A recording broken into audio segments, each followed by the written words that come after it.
ସେମିତି ଆଉ କିଛି ମଣିଷ ସବୁ ଭୋକିଲା ମଣିଷଙ୍କ ଆଗରେ ଖାଦ୍ୟ ପରସି ଚାଲିଛନ୍ତି। ପୋଷାକ ବଣ୍ଟା ଚାଲିଛି। ଧୋବିନ ବି ସେଠି ବସିଲା। କୋଳରେ ବସାଇଲା କେଉଁ ଗୋଟେ ଭଙ୍ଗା ଘରର ଅରମା ଭିତରୁ ଗୋଟେଇ ଆଣିଥିବା ଗୋଟେ ଜୀବନ୍ତ ଛେଳି ଛୁଆକୁ, ଯିଏ ଅଧା ବାଟରୁ ତାର ସାଥୀ ହେଇଥିଲା।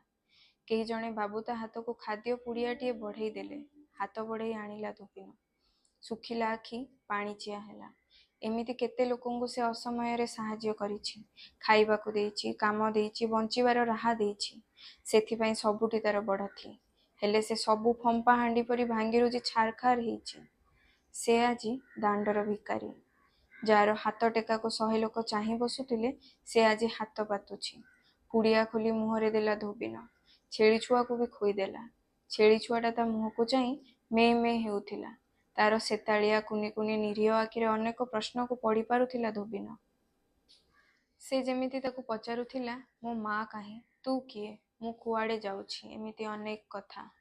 ଧୋବିନ ତା ପାଟିରେ ଆଉ ଟିକିଏ ଖାଇବା ଗୁଞ୍ଜି ଦେଇ ଗେଲ କରି କହିଲା, ଡରୁଛୁ କି? ତୋର ଯେମିତି କେହି ନାହିଁ, ମୋର ସେମିତି କେହି ନାହିଁ। ଏ ବାତ୍ୟା ତତେ ମୋତେ ଏମିତି ଅନେକଙ୍କୁ ବେସାହାରା କରିଛି। ହେଲେ ମୁଁ ତ ସାଙ୍ଗରେ ଅଛି। ମୁଁ ଥିବା ଯାଏ ତୋର କେହି କିଛି କରିପାରିବେନି। ମୁଁ ତୋର ବାପା, ଆଉ ତୁ ମୋ ମାଣିକ। ମାଣିକ, ଧୋବିନର ଝିଅ। ଭାରି ଫୁଲେଇ, ଭାରି ଗେଲେଇ ଧୋବିନର ଜୀବନ। ତା ଆଖିରୁ ଲୁହ ଟୋପେ ଝରିଲେ ଧୋବିନ ଦେହରୁ ରକ୍ତ ଝରେ। ସବୁ କାମଧନ୍ଦା ବନ୍ଦ ହେଇଯାଏ। ସେହି ତାର ମାଣିକ, ଯାହାକୁ ସେଦିନ ବାତ୍ୟା ତାର ହାତ ମୁଠାରୁ ଛଡ଼େଇ ନେଲା।